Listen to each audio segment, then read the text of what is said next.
The Invisible War Above Berlin, January 17, 1940. Tempelhof Airfield, Berlin. The night air bit cold and sharp. Frost clung to the edges of the Würzburg radar antenna, its skeletal frame rotating slowly against a sky unmarred by enemy bombers. Oberfeldwebel Klaus Zimmermann pressed his headphones tighter against his ears, listening to the rhythmic pulse of his station, the heartbeat of the Third Reich's electronic eye. The cathode ray tube before him glowed green in the darkness of the operations bunker, casting shadows across his face as he monitored the empty skies. Nothing. Only the consistent sweep of the beam, painting silence across the screen. He exhaled, his breath visible in the unheated room. This was the war they had been promised. Technological superiority, German precision, the ability to see what no enemy could hide. The propaganda reels had shown them as masters of the invisible world, controllers of frequencies and wavelengths that would render the fatherland invulnerable. In these early months of war, that promise still felt solid, real. Zimmermann adjusted the gain control with the confidence of a man who believed in the machinery before him, in the science that gave Germany its edge. Outside, somewhere in the frozen darkness, the rotation of the antenna continued its patient search. The war, in January 1940, still belonged to Germany. But what Klaus Zimmermann could not know, what none of them could know in that moment, was that the very technology they trusted would become the instrument of their deepest confusion, the source of a phantom war that would haunt German radar operators for 5 years and undermine the certainty they had placed in their machines. The ghost signals were coming. And when they arrived, they would prove that the Americans understood something about warfare that transcended mere bullets and bombs. They understood the power of doubt. The Würzburg radar system represented the pinnacle of German engineering in 1940. Developed by Telefunken, it operated on a wavelength of 53 centimeters and could detect aircraft at ranges up to 40 kilometers under ideal conditions. The parabolic antenna, measuring 3 meters in diameter, rotated on a trailer-mounted base that could be positioned anywhere the Wehrmacht needed eyes in the sky. It was not the only system. The larger Freya radar provided long-range early warning, while the Würzburg offered precision tracking for anti-aircraft batteries. Together, they formed an invisible web across German-controlled territory, a lattice of electromagnetic vigilance that commanders believed would provide ample warning of any aerial threat. In 1940, this confidence seemed justified. The Luftwaffe dominated European skies. British bombers that dared venture over German territory arrived in small numbers, often at night, and the radar network tracked them with satisfying accuracy. Zimmermann and his fellow radar technicians were the new warriors, men, who fought with oscilloscopes and frequency modulators instead of rifles. They were told they were invincible. The first anomalies appeared in late 1942 after the RAF began expanding its nighttime bombing campaign. Zimmermann, now a Hauptfeldwebel stationed at a radar installation outside Essen, noticed them during a raid on November 8th. The screen before him suddenly erupted with returns, dozens of them, hundreds of them. Far more than the intelligence reports suggested were in the air. His hands moved quickly across the controls, adjusting filters, checking connections, verifying that the equipment was functioning properly. Everything appeared normal. The power supply held steady. The antenna rotated without obstruction, yet the screen continued to show a sky filled with aircraft, a swarm of contacts that defied logical explanation. He called over his commanding officer, Lieutenant Hoffmann, who stared at the display with growing alarm. "How many?" Hoffmann demanded. Zimmermann calculated quickly, counting the distinct returns. "At least 200 contacts, Herr Leutnant. Perhaps more." Hoffmann's face tightened. Intelligence had reported 50 British bombers inbound. Where were these others coming from? Were the British launching a massive assault? Had they gathered their entire bomber force for a single devastating strike? The anti-aircraft batteries were alerted. Searchlights swept the sky. Night fighters scrambled from their airfields. And then, as suddenly as they had appeared, Most of the contacts vanished. Only the original 50 bombers remained, exactly as intelligence had predicted. Zimmerman sat back, confusion washing over him. What had he seen? Lieutenant Hoffman ordered a full diagnostic of the equipment. Nothing was found wrong. The phenomenon repeated itself 3 nights later, and then again and again. By December 1942, radar operators across the Ruhr Valley were reporting identical experiences. Massive ghost formations that appeared without warning, cluttered their screens, and disappeared before fighters could intercept them. Some contacts moved at impossible speeds.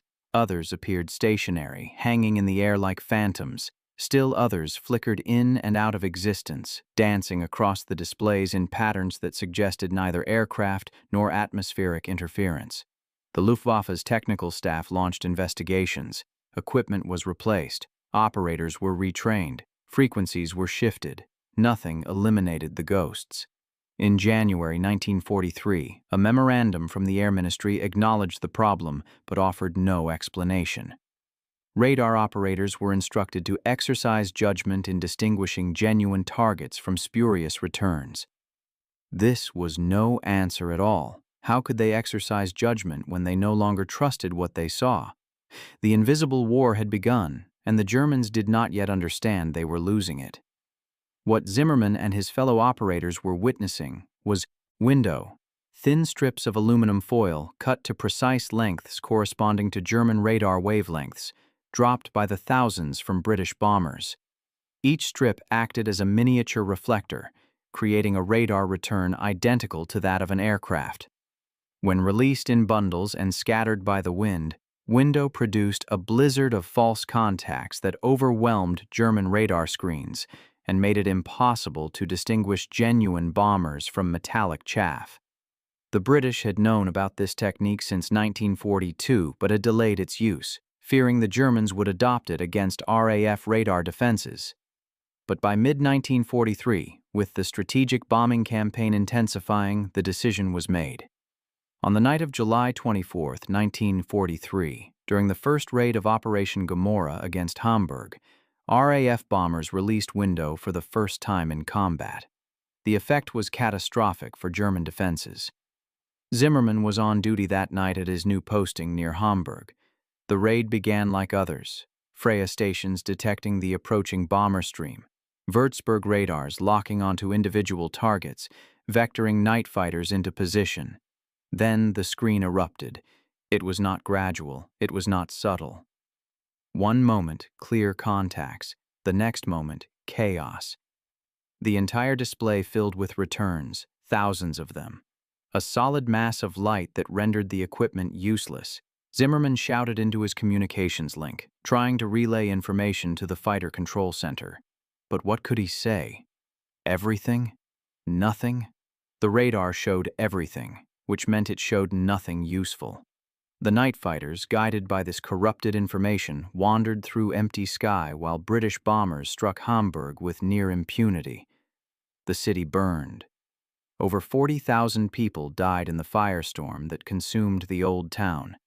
And Zimmerman sat in his bunker, watching his screen glow with 1,000 false promises, knowing that the technology he had trusted had been turned into a weapon against itself. The psychological impact on radar operators was immediate and profound. These were men who had been trained to believe in the absolute reliability of their equipment, in the superiority of German science, in the precision of German engineering.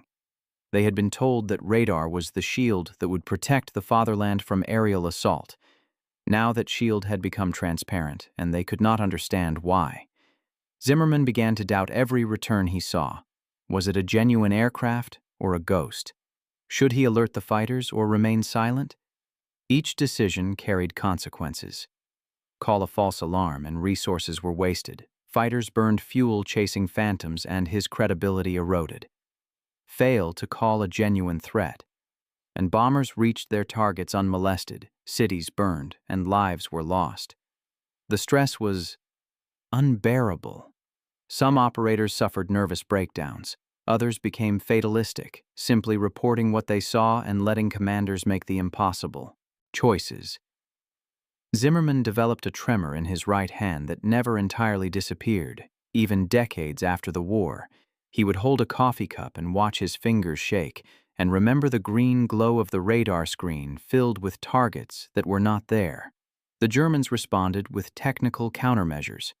Engineers developed new radar systems operating on different frequencies, hoping to find wavelengths that window could not effectively disrupt. The Liechtenstein SN2 airborne intercept radar switched to a longer wavelength that early window configurations did not target, giving night fighters a temporary advantage. But the Allies adapted.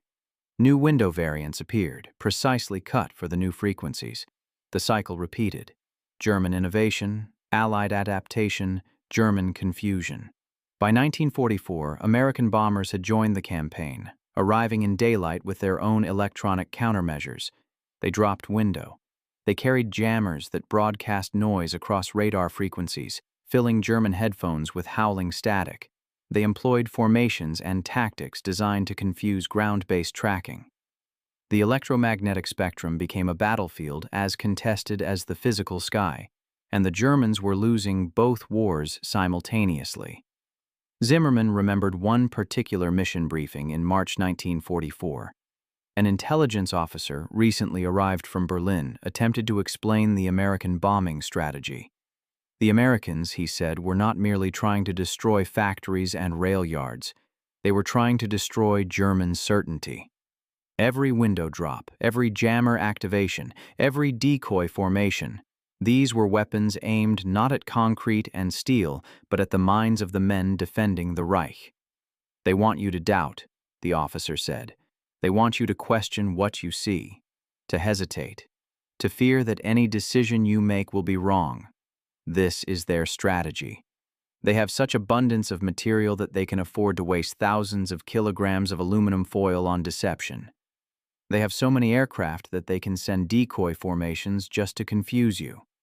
This is American warfare, not the clean efficiency of German tactics, but the overwhelming profligacy of a nation that treats war as an industrial problem to be solved with unlimited resources.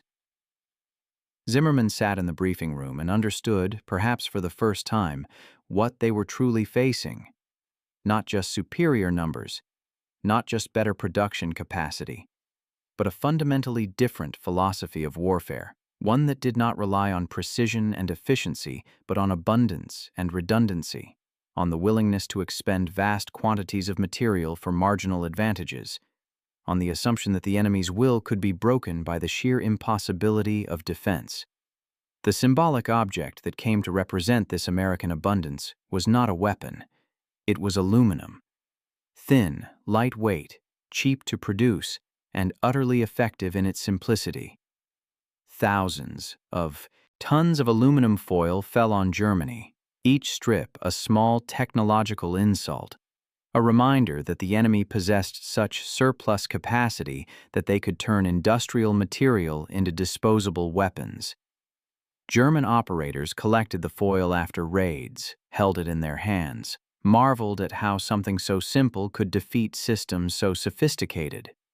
Some kept pieces as dark souvenirs. Zimmerman had a strip that he folded and carried in his tunic pocket. He would touch it during raids, feeling its thinness between his fingers, reminding himself that the enemy was not ghosts but metal. Metal so abundant that it fell from the sky like snow. This aluminum became a symbol of everything the Reich lacked. Germany rationed metal. Germany scrapped church bells and park railings to feed its war machine. Germany calculated and conserved and struggled to maintain production levels.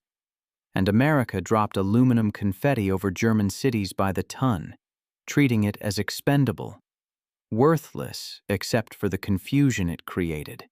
The contrast was unbearable for men like Zimmerman, who had been promised that German efficiency would overcome Allied waste.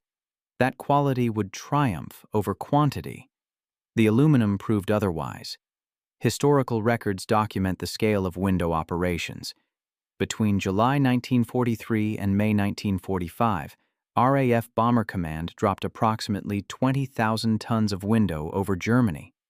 American bombers contributed an additional 15,000 tons. Each ton represented roughly 1 million individual strips of foil, cut to lengths varying from 20 to 40 centimeters depending on the radar frequency being targeted. The production of window became a major industrial undertaking. British factories employed thousands of workers, many of them women, cutting aluminum foil and packaging it into bundles for loading onto bombers. American plants did the same, adding window production to the endless list of war materials manufactured in quantities that dwarfed Axis capacity. The logistics were staggering.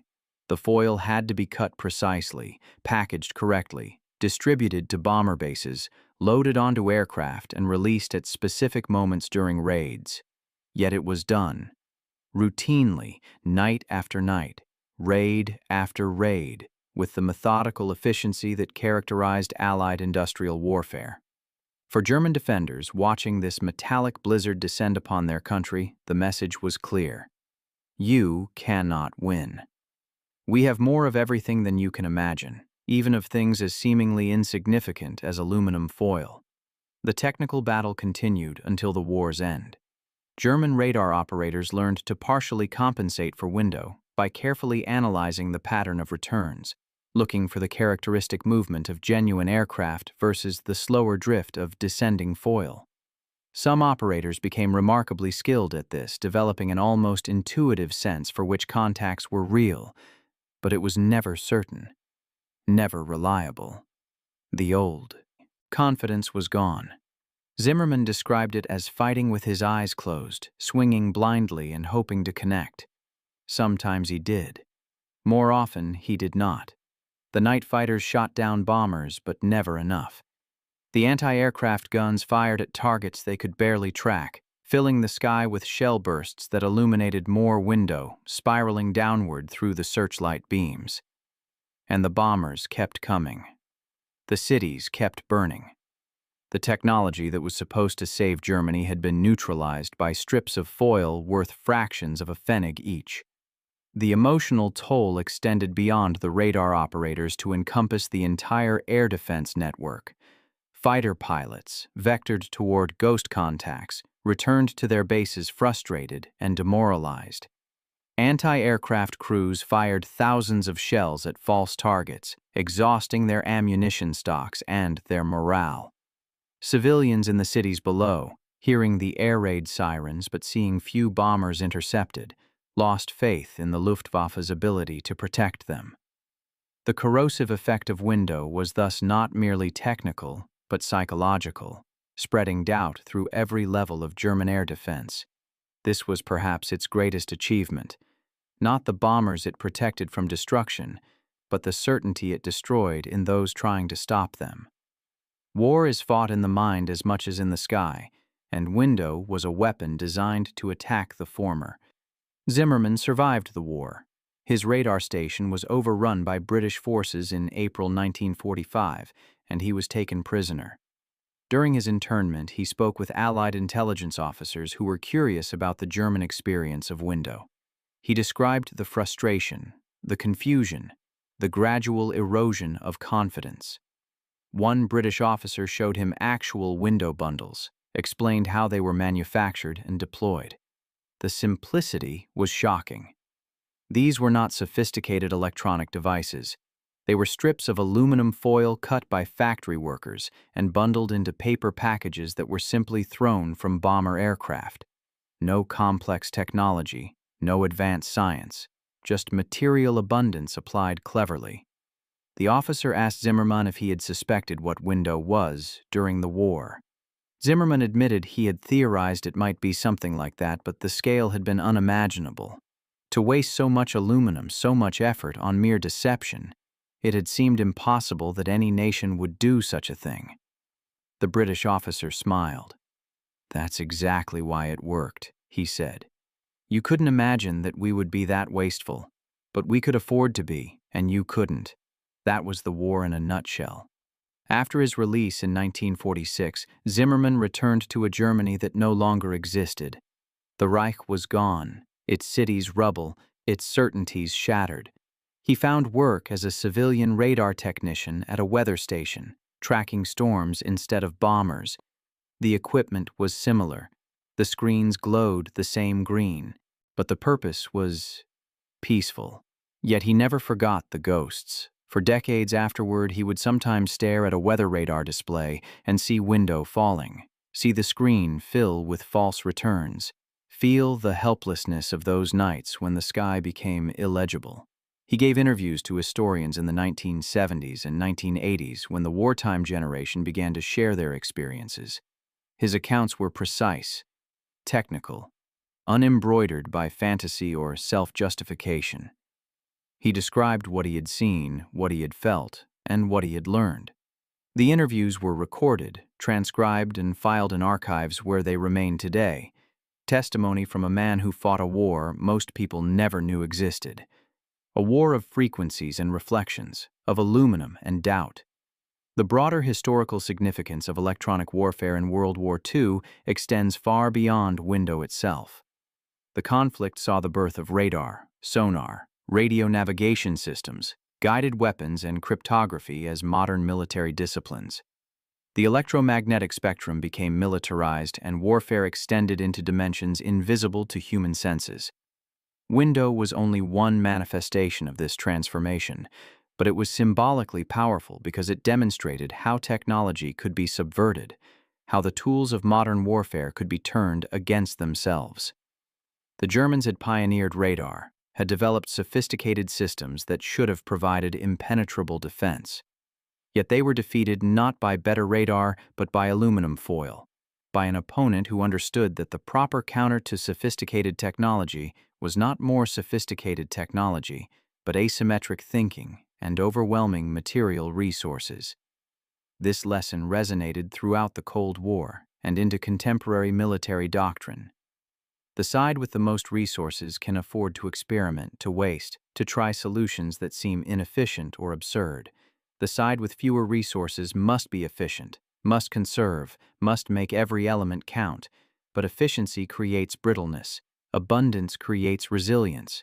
The Americans and British could afford to drop 35,000 tons of aluminum foil on Germany because they had the industrial capacity to treat aluminum as disposable. Germany could not respond in kind because every kilogram of aluminum was precious, allocated to aircraft production or other critical needs. The gap was not merely quantitative, but philosophical. Zimmerman's story illuminates this philosophical divide. He was trained in a system that valued precision, expertise, and technological sophistication. He believed that mastery of technique would provide victory. He operated his radar equipment with the pride of a craftsman, confident that his skill and his machinery would prevail. Then window fell, and none of his skill mattered. The careful adjustments, the precise tuning, the expert interpretation, all rendered meaningless by an opponent who simply overwhelmed the system with false data. It was not fair in the way he understood fairness. It was not elegant. It was brutish, crude, effective. American warfare in a single image, thousands of strips of cheap metal defeating millions of Reichsmarks worth of sophisticated equipment. This realization transformed Zimmerman's understanding not just of the war, but of the societies fighting it. Germany, for all its proclaimed superiority, was fragile. America, for all its supposed decadence, was robust. The democracy that Nazi propaganda had mocked as weak and inefficient proved capable of mobilizing resources on a scale that autocracy could not match. The abundance that seemed wasteful was actually strength. The redundancy that seemed inefficient was actually resilience. Zimmerman came to understand that he had been fighting not just a different army, but a different kind of civilization, one whose values and methods were alien to everything he had been taught, but which proved more durable in the crucible of total war. The transformation of Zimmerman's worldview was gradual, spanning the war years and the decades after. During the war itself, he clung to the hope that German ingenuity would find a solution, that some technical countermeasure would restore clarity to the radar screens. He participated in training programs for new equipment, read technical bulletins with desperate attention, volunteered for experimental systems that promised better discrimination against window. Nothing worked consistently. Each solution was temporary, soon countered by Allied adaptations. By 1945, as the Reich collapsed around him, Zimmermann had stopped believing in technological salvation. The ghosts had won.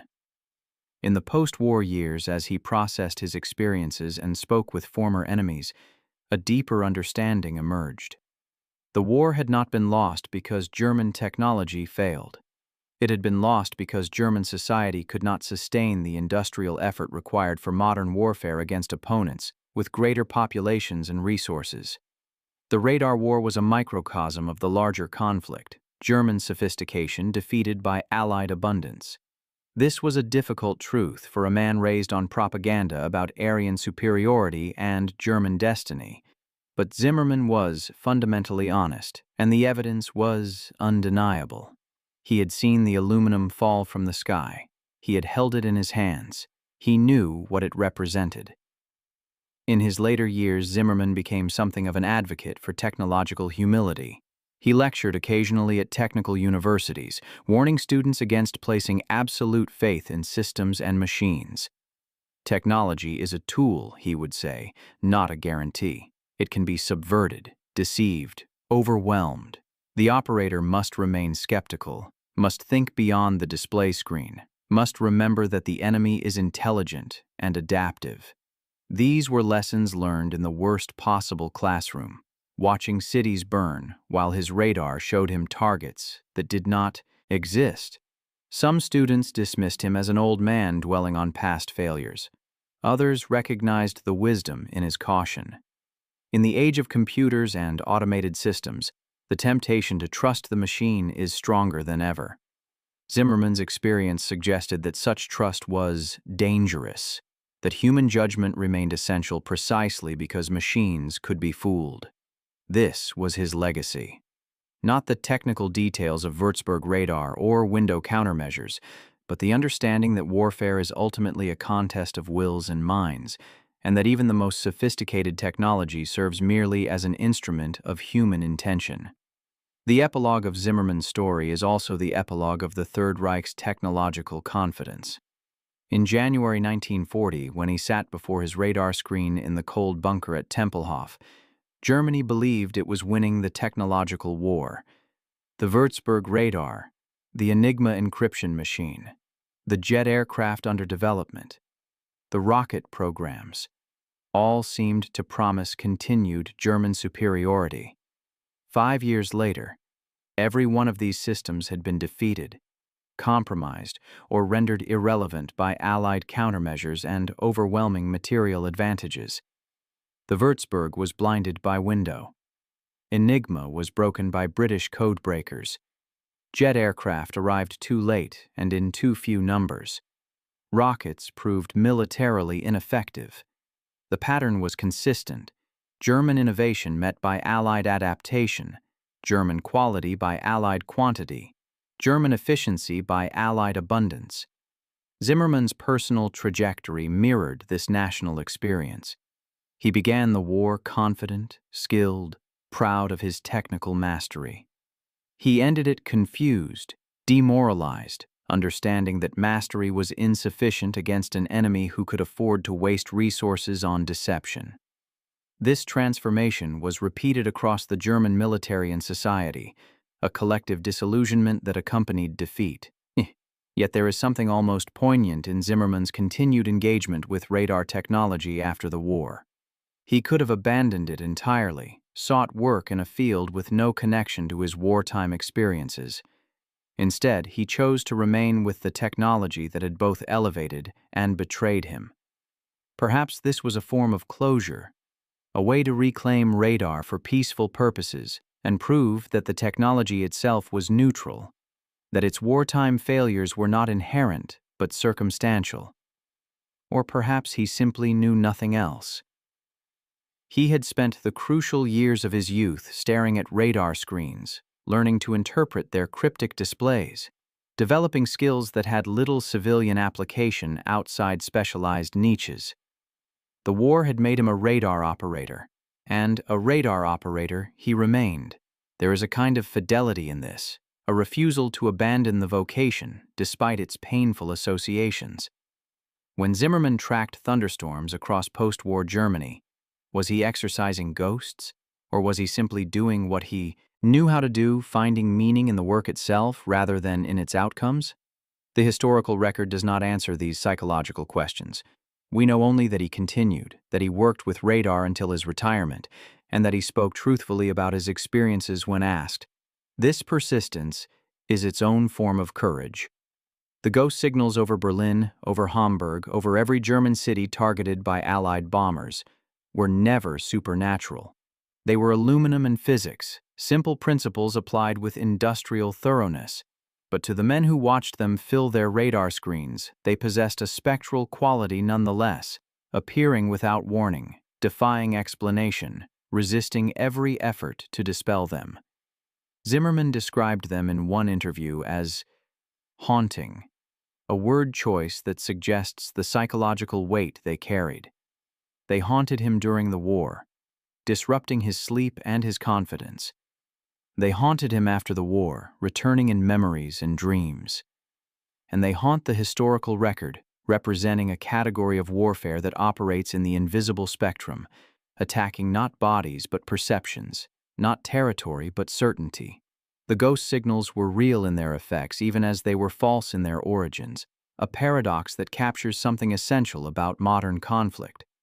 War is fought as much in the electromagnetic spectrum as on the ground, as much in the mind as in the sky. The side that understands this, that weaponizes doubt and confusion, gains an advantage as tangible as numerical superiority. The British and Americans understood this. They created the ghosts deliberately, systematically, relentlessly, and the Germans, for all their technical sophistication, could not make them disappear. What does it mean that a radar technician's testimony about aluminum foil and electromagnetic frequencies can illuminate the character of World War II? It means that the war was not only about infantry assaults and tank battles and strategic decisions made by generals and politicians. It was also about technical specialists staring at screens in underground bunkers, making instantaneous judgments with incomplete information, trying to distinguish signal from noise, while the enemy actively worked to confuse them. These men were warriors in their own way, though they never fired a shot. Their battlefield was the electromagnetic spectrum. Their weapons were antennas and oscilloscopes, and their enemies were not enemy soldiers but enemy technologies and tactics. Zimmermann's experience validates their participation in the war's great drama, recognizes their contribution and their suffering. The stress he endured was different from that of an infantryman in combat, but it was real and debilitating nonetheless. The decisions he made had life and death consequences for civilians and soldiers alike. His story deserves to be remembered alongside more conventional war narratives because it reveals dimensions of the conflict that are often overlooked in favor of more dramatic material. There were no heroic charges in Zimmermann's war, no hand-to-hand combat, no medals for bravery, only the green glow of the radar screen and the ghost signals that could not be trusted, night after night, year after year, until the war ended and the ghosts finally disappeared. The larger truth that emerges from Zimmermann's story is about the nature of democratic industrial warfare. The Allied victory in World War II was not primarily a victory of superior strategy or battlefield tactics, though both played roles. It was fundamentally a victory of production capacity and material abundance. The United States and Britain could afford to waste aluminum on window because they had more aluminum than they needed for essential purposes. They could afford to send bombers on missions where half were decoys because they could replace losses faster than the enemy could inflict them. They could afford to develop multiple parallel weapon systems, knowing that some would fail because the cost of failure was acceptable within their industrial capacity. Germany could not afford any of these luxuries. Every loss hurt. Every wasted resource was a loss that could not easily be replaced. Every failed system represented squandered effort that might have gone to something successful. The asymmetry was overwhelming. Zimmerman experienced this asymmetry through the window that fell on his radar station, tons of aluminum that represented, to him, the impossible abundance of the enemy. Each strip of foil was a small defeat, a reminder that Germany was fighting enemies who possessed such material superiority that they could turn trash into weapons. This is the reality of total war between industrialized nations with vastly different resource bases. The side with less must be perfect, efficient, lucky. The side with more can be wasteful, experimental, persistent. Over time, persistence wins. The symbolism of aluminum falling from the sky resonates beyond its immediate tactical purpose. It suggests a kind of technological rain, a deluge of industrial output that the enemy could not stop or even comprehend.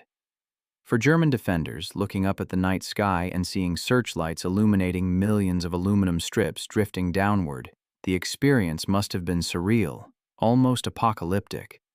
This was not the war they had imagined, clean, decisive, mechanized.